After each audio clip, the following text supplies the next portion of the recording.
नमस्कार, कार्यक्रम स्थानीय जनसरोकारमा तपाईलाई स्वागत छ। म नवीन दमला। दर्शकबिन्द, आजको कार्यक्रममा कर्णाली प्रदेश अन्तर्गत मुगु जिल्लाको खत्यार गाउँपालिकाको विकास, सम्भावना, समृद्धि लगायतका विविध पक्षमा केन्द्रित रहेर बहस गर्नेछु। यसका लागि आज मसँग हुनुहुन्छ खत्यार गाउँपालिका अध्यक्ष अजबहादुर साई। कार्यक्रममा तपाईलाई स्वागत छ। धन्यवाद।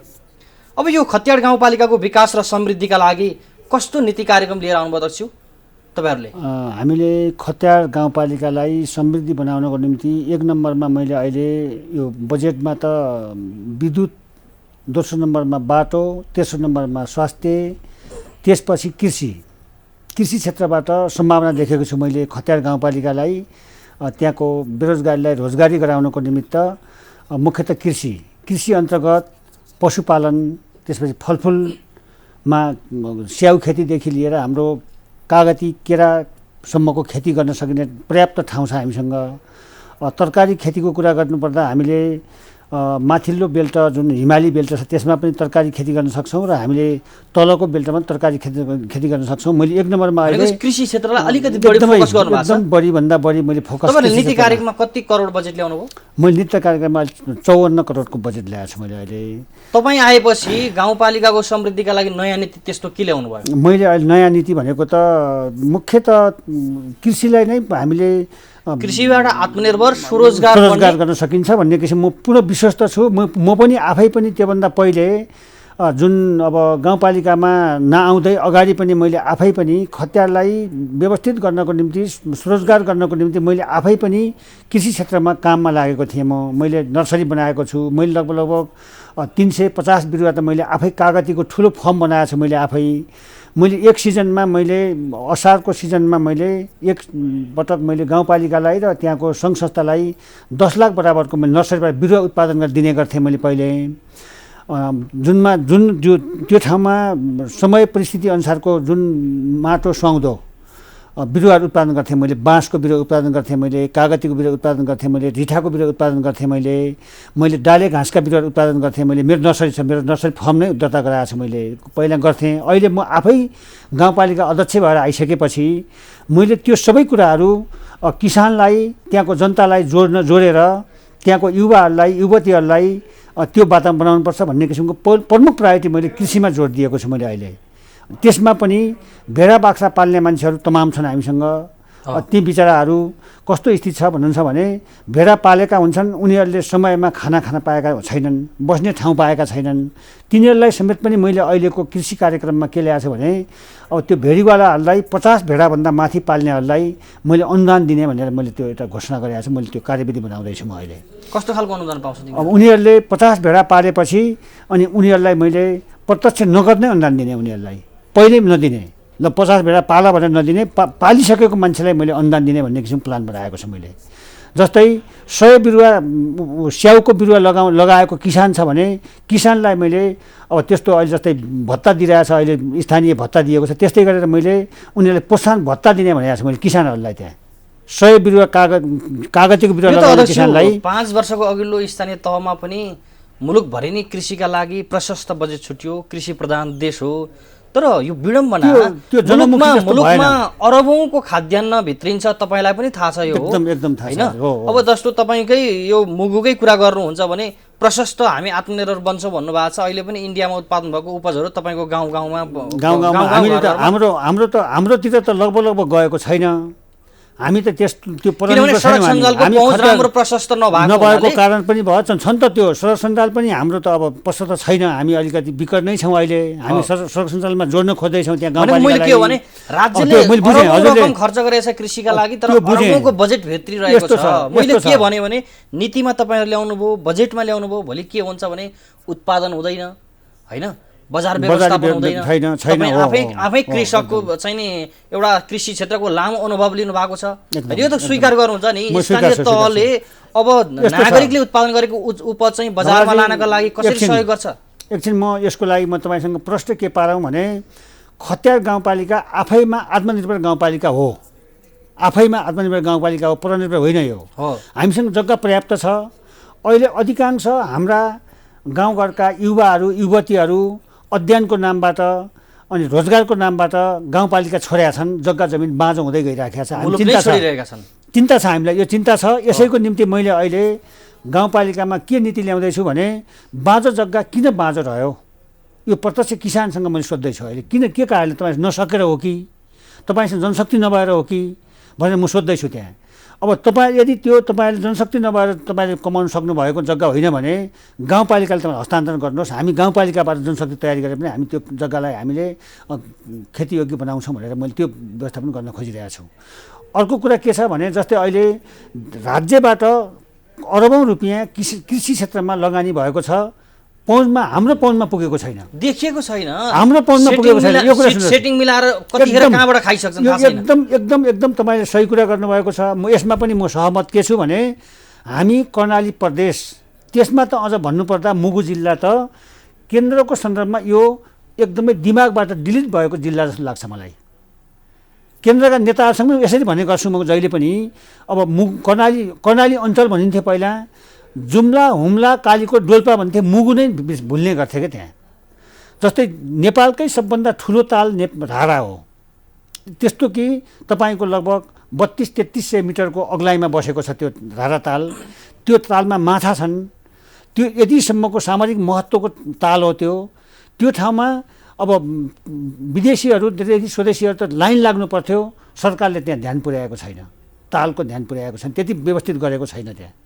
त्यसमा पनि हामी दुखी छौँ क्या। हामी केन्द्रीय एउटा तपाईँहरूको जिल्लाको तपाईँहरूको चाहिँ नि आफ्नो भूगोलको पहिचान धेरै कम भयो, एकदम कम हुने कारण सरकारले कम ध्यान दियो। हाम्रो कर्णाली अञ्चलको, कर्णाली प्रदेशको नेताहरू खास केन्द्रका नेतासँग हाम्रो पहुँच नपुगेर भयो जस्तो लाग्छ मलाई त। अध्यक्ष, तपाईँ गठबन्धनबाट निर्वाचित हुनुभयो, माओवादीको उम्मेदवार हुनुहुन्छ तपाईँ। एकदम तपाईँले विगतमा तपाईँको पार्टीले नेतृत्व गरेको छ, जनताले रोजगार पाउनुपर्छ होइन, स्वरोजगार पाउनुपर्छ होइन, चाहिँ नि हरेक किसिमको सेवा सुविधा पाउनुपर्छ होइन, सङ्घीयताको परिकल्पना जो भयो यो राम्रो भएको छ, गणतन्त्र आएको छ। अब यो हुँदा पनि कर्णाली प्रदेशमा, सुदूरपश्चिम प्रदेशमा यी भूभागहरूमा अझै पनि केन्द्रीय सरकारको आँखा नजर नपुग्नु भनेको त निकै विडम्बना हो। विडम्बना जस्तो लाग्छ। संहिताको अभ्यास यही अनुसार भइरहेको छ। दूरदराजका जिल्लाहरूका चाहिँ समस्या सङ्घीय सरकारले सम्बोधन गर्न सकेन, गुनासालाई सम्बोधन गर्न सकेन। अब त नागरिकसँगै गाउँघरमा स्थानीय तह छन्, तपाईँहरू प्रतिनिधि भएर आउनु भएको छ, तपाईँहरूको जिम्मेवारी चाहिँ के त? तपाईँको राष्ट्रिय यो टेलिभिजन एकदमै यो तपाईँको यो टेलिभिजन एकदमै देश विदेशले नै चासो राख्ने टेलिभिजनबाट म आज तपाईँसँग अन्तर्वाद दिँदैछु। म अनुभव गर्न आएँ, म अहिले आएँ, म काठमाडौँमा आइसकेपछि यहाँ के विडम्बना देखियो भने यहाँ कर्मचारीसँग नजिक भएका मान्छेहरू अहिले बजेट लिँदैछन्, अहिले नेताका नजिक भएका मान्छे अहिले बजेट लिँदैछन्। हामी त्यति नजिक छैनौँ, कर्मचारीसँग नजिक छैनौँ हामी।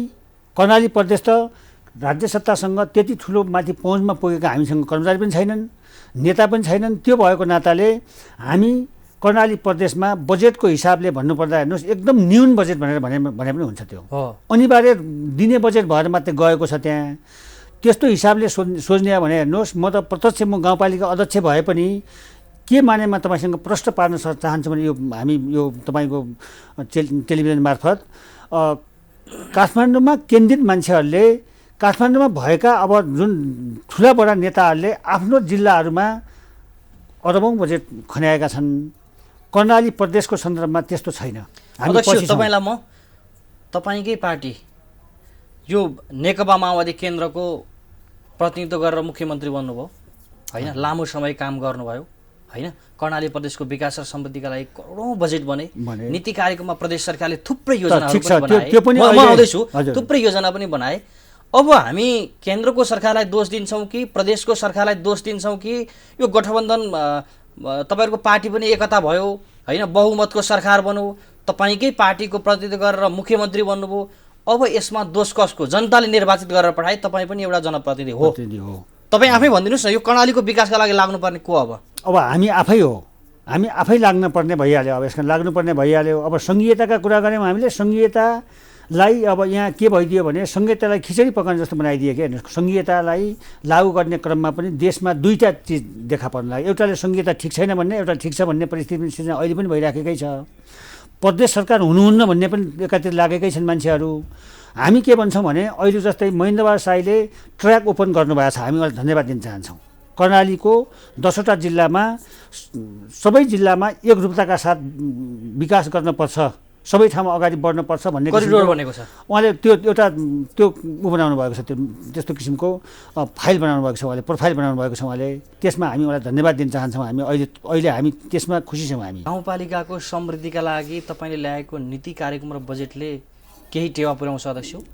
टेवा राम्रोसँग पुर्याउँछ। हामीले कार्यान्वयन गर्न सक्नु पर्यो। पहिलो वर्षको नीति कार्यक्रमले थुप्रै उपलब्धि हासिल गर्न सकिन्छ। अब हामी योभन्दा पहिले त्यहाँको विकास निर्माण अलिकति उल्टो बाटो हिँडेको थियो, मैले सुल्टो बाटो लिइहालेँ मैले। अहिले त्यहाँ के थियो भने हजुरको कर्मचारी समयमा त्यो ठाउँमा नबस्ने, दुर्गम भएको नाताले कर्मचारीहरू पर्याप्त जान नमान्ने, गए पनि समयमा नबस्ने, त्यहाँ अब प्राविधिकहरूले पनि त्यहाँका भएका योजनाहरू पनि समयमा इस्टिमेट नगर्ने, अब सम्झौता समयमा नगर्ने, त्यो असारे बजेट बनाउने, असारको महिनामा मात्रै भुक्तानी दिन गरेर कतिपय अस्ति असार 25 गरेर हाम्रो कतिपय बजेट त फ्रिज पनि गयो। त्यस्तो के हेर्नुहोस्, अब कर्मचारीका कारणले त्यहाँका जनप्रतिनिधिका कारणले पनि समस्या देखियो कि। अनि पहिला अलिकति दोष त म दिन्न सबै साथीहरूलाई। यतिखेर त मैले के गरेको छु भने अब 2टा स्किम बनाएको छु मैले। भदौको पहिलो हप्ताबाट हामी सबै वडामा अहिले बजेट विनियोजन गरेका छौँ। त्यो सबै भदौको महिनाभित्र हामीले सबै योजनाहरू हामी एस्टिमेट गरिसक्ने। दसैँ अगाडिदेखि नै काम सुरु हुन्छ। अनि मैले त्यसपछि तत्काल अनि त्यो समिति गठन हुन्छ, समितिलाई तत्काल अनि त्यहाँ सम्झौता गर्न बोलाइहाल्छु म। दसैँभन्दा अगाडि काम सुरु गरेर अनि हामीले पुससम्म कति सक्छौँ काम सक्छौँ हामी। त्यसपछि हिउँदे अधिवेशनमा फेरि हामीले के गऱ्यौँ त समीक्षा गरेर हिउँदे अधिवेशन नयाँ ढङ्गले अगाडि बढेर असारसम्मको फेरि अर्को योजना बनाउने किसिमको प्लानमा म अगाडि बढेको छु अहिले। योभन्दा पहिला त्यो थिएन, त्यो अभ्यास थिएन। म पहिला नै अभ्यास गर्दैछु। फेरि आउँछु दर्शकबिन, अहिलेको लागि पनि छोटो विश्राम।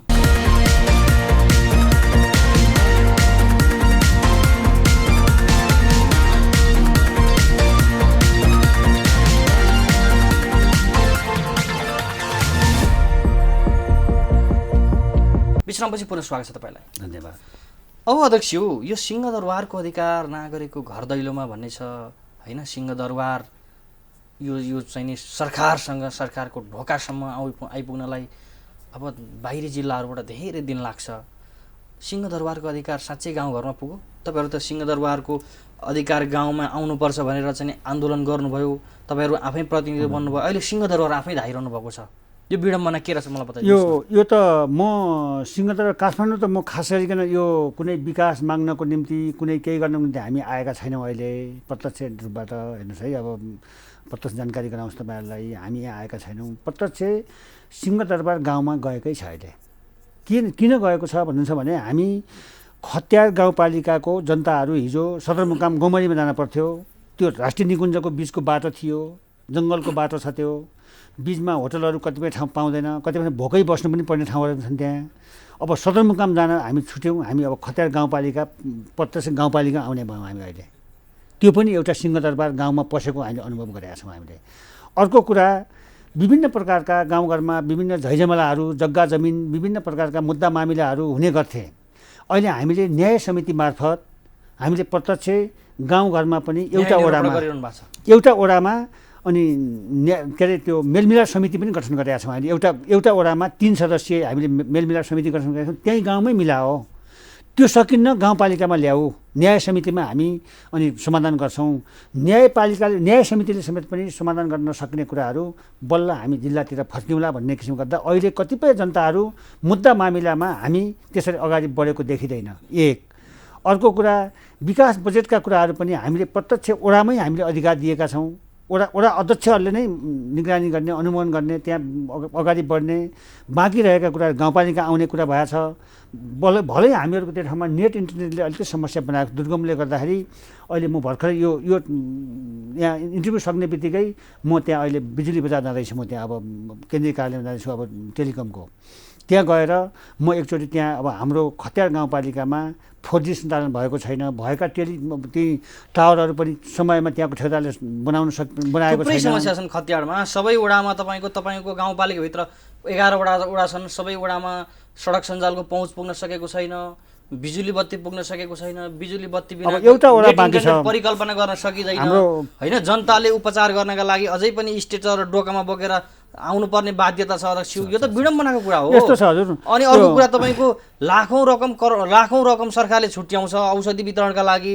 जनताले सिटामोल खान नपाएर चाहिँ नि अकालमै ज्यान गुमाउनु परेको एकदम यस्तो यस्तो समाचार सुन्दाखेरि अब यो कर्णाली प्रदेशको त विशेष समस्या आइरहन्छ अध्यक्ष होइन यो स्थानीय तहले चाहिँ के गर्छ यसमा कसरी ध्यान दिन्छ 5 वर्षमा काम भएन छ नि अध्यक्ष नै काम त अब नभएको होइन अब जिरोबाट सुरु गरेका साथीहरूले अब त्यो अब पहिला सङ्घीयता प्रयोग गर्ने कुरा एकदमै समस्या त हो जटिल हो यो जिरोबाट सुरु गरेर हामी अहिले यहाँसम्म आइपुगेका छौँ यो कुनै उता हिजोको साथीहरूलाई हामीले त दोष दिन त मिल्दैन केही न केही काम गर्दा गर्दै केही समस्या हुन्छन् एउटा कुरो म त अहिले के भन्छु भने भर्खरै अहिले पनि हामी समस्यामा के छौँ भने अस्ति भर्खरै साउन 3 गते खत्यारमा ठुलै बाढी पहिरो आयो क्या हजुरको त्यहाँ ठुलो बाढी पहिरो आएर त्यहाँ सयौँ अब त्यहाँ उत्पादित जग्गा जमिनहरू त्यहाँ बगाएर लगाएको छ कुलाहरू खत्तम भएका छन् घट्टहरू छैनन् हामीसँग अहिले भएको बाटाहरू पनि जुन कच्ची रोडहरू थिए ती गाउँमा जाने रोडहरू थिए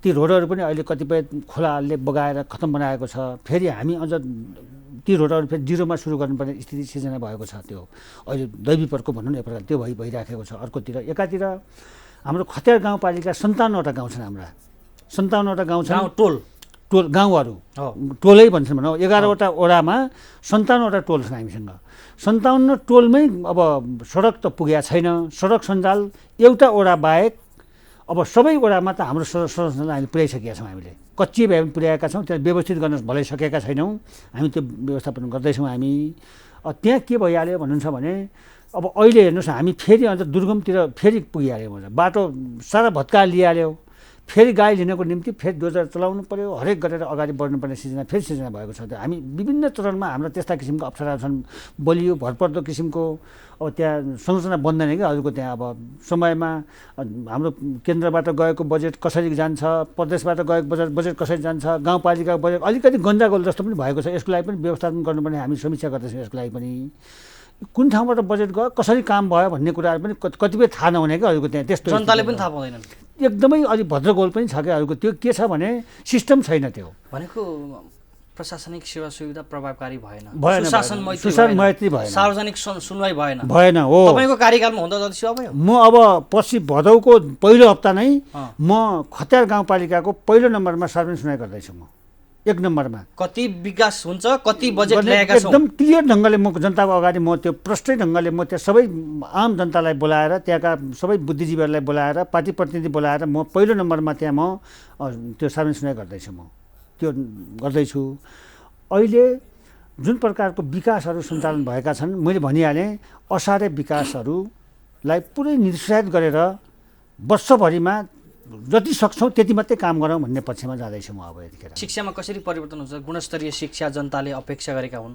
होइन गुणस्तरीय शिक्षाका लागि थुप्रै बजेट पनि खर्च हुन्छ तर अपेक्षा अनुसारको गुणस्तरीय शिक्षा आउन सकेन अध्यक्ष समस्या छ अब परिस्थिति के बन्यो भने सर यसको लागि हेर्नुहोस् अब हाम्रो एक त अब गुणस्तरीय शिक्षा नआउने कारण त अब हामी आफैमा पनि दोषी छौँ कि हजुर यो खास गुणस्तरीय शिक्षा नआउने कारण दोषी हामी किन भयौँ भने हाम्रा सबै जुन जति जन्मेका बालबच्चा छन् त्यही नै हामीले राख्ने भइदिएको भए पढाउने भइदिएको भए गुणस्तरीय स्वतः त्यहाँ गुणस्तरीय त आउँथ्यो हेर्नुहोस् त्यहाँ ठ्याक्कै 2 भइदियो कि हजुर यो 2तिर बाँडिसकेपछि अनि कतिपय मान्छे जाँगर मर्ने पनि भयो क्या त्यहाँ शिक्षा क्षेत्रमा जाँगर कसरी मर्यो भने समस्या छ नि अध्यक्ष शिक्षाको समस्या छ स्वास्थ्यको समस्या छ रोजगारको समस्या छ त्यो समाधान गर्न सकिन्छ स्वच्छ हावापानी मात्रै भनेर नागरिक बस्न सक्दैन होइन त परिकल्पना भन्दा बाहिरको विषय हो अब तपाईँहरूलाई जिम्मेवारी आएको छ नि त आएको छ गाउँलाई समृद्ध बनाउने हामी समृद्ध सञ्जालको पहुँच पुर्याउने होइन नागरिकले सहज किसिमले स्वास्थ्य सेवा लिन सक्ने वातावरण सिर्जना गर्ने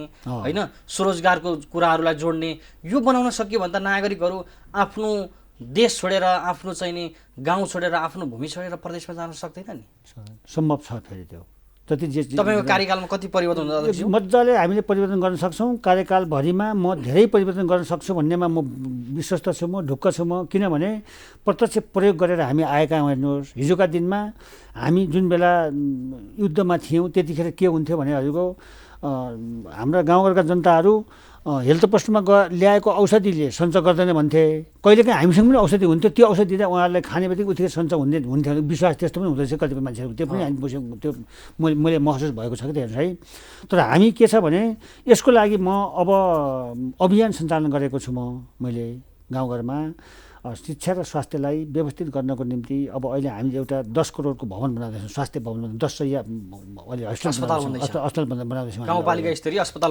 बन्दैछ 15 सय हस्टेल बन्दैछ। त्यो हस्टेल बन्ने बित्तिकै हस्टेल मात्रै भवन मात्रै बनेर त हुँदैन, फेरि त्यसमा त सबै सेवा सुविधा गर्नको निम्ति त कर्मचारी चाहियो, डक्टरहरू चाहियो, त्यहाँ औषधि चाहियो।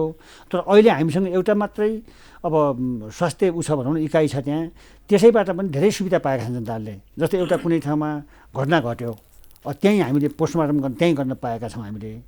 भनेको स्वास्थ्य क्षेत्रमा थुप्रै कार्यक्रम तपाईँको 5 वर्षीय कार्यकालमा हुन्छ, परिवर्तन हुन्छ। मजाले अध्यक्ष एउटा प्रश्न गरेँ मैले, यो कर्णाली भन्ने बित्तिकै आफै एउटा सम्भावना भएको प्रदेश रहेको छ, थुप्रै प्रशस्तै सम्भावना छन् यहाँ।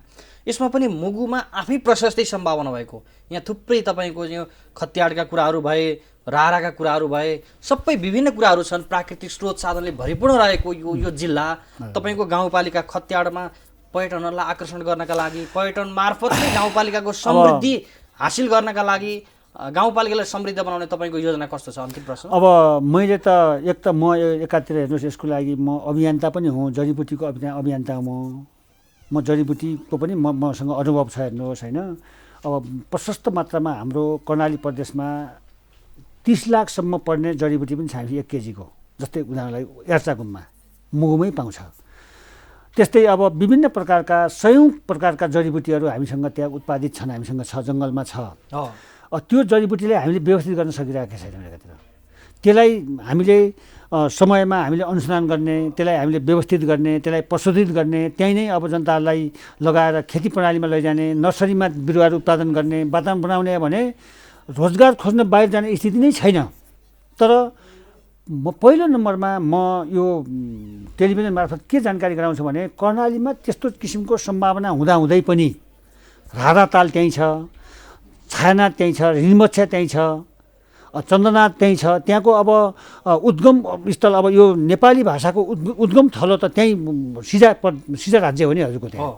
त्यस्ता ठाउँ हुँदाहुँदै पनि अहिले पछिल्लो चरण एनजिओ आइएनजिओहरू छिरिसकेपछि अधिकांश जनताहरूको मन बिगारेको छ। यो कुराहरू म यो हाम्रो टेलिभिजन मार्फत म प्रष्ट के पार्न चाहन्छु भने एनजिओ आइएनजिओहरूले मान्छेहरूलाई परनिर्भर बनाइदिए, आत्मनिर्भर बन्नुपर्ने मान्छेहरूलाई परनिर्भर बनाइदिए। आज एउटा कार्यक्रम राख्ने, बेलुकीपल्ट चाउचाउ दिने, बिस्कुट दिने, अनि 500 रुपियाँ भत्ता दिने, अनि उनीहरूलाई घर पठाइदिने। अध्यक्ष तपाईँको भूमिका के रहन्छ? यो मैले खतियाडको समृद्धिका लागि तपाईँको 5 वर्षमा भूमिका के रहन्छ? कसरी समृद्ध बनाउनुहुन्छ? यो प्रश्न गरेँ मैले। ठिक छ, यो समस्या छ, यो खतियाडको कर्णाली प्रदेशको देशकै समस्या भन्दा कर्णालीमा बढी समस्या हो। यो त बढी समस्या हो कर्णालीमा। अन्त बरु उनीहरू पस्न सकिरहेको छैन। त्यहाँ त तपाईँको गुणस्तरीय शिक्षा पाएका छैनन्, तपाईँको रोजगारी पाएका छैनन्, तपाईँको उच्च शिक्षा हासिल गर्न उपत्यकाभन्दा बाहिर जानुपर्छ।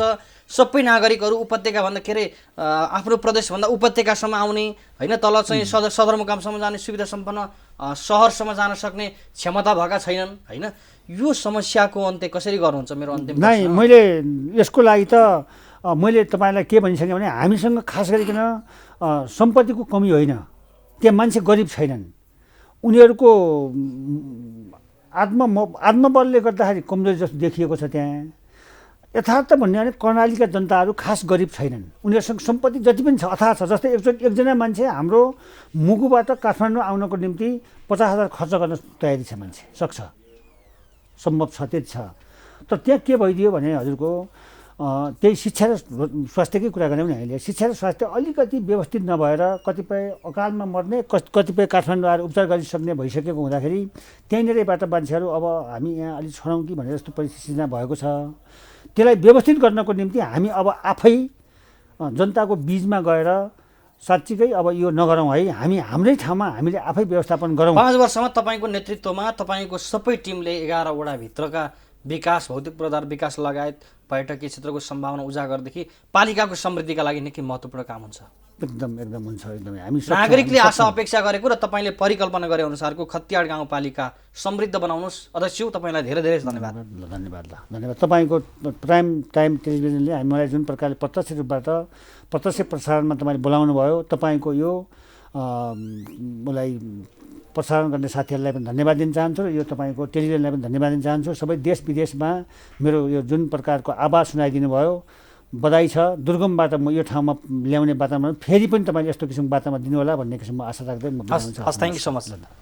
दर्शकबिन आजको कार्यक्रममा कर्णाली प्रदेश अन्तर्गत मुगु जिल्लाको खत्याड गाउँपालिका अध्यक्ष अजबहादुर साईसँग खत्याड गाउँपालिकाको विकास सम्भावना समृद्धि लगायतका विविध पक्षमा केन्द्रित रहेर बहस गरेँ। यो सँगै आजको कार्यक्रमबाट म लगायत हाम्रो सम्पूर्ण युनिटलाई बिदा दिनुहोस्। नमस्कार।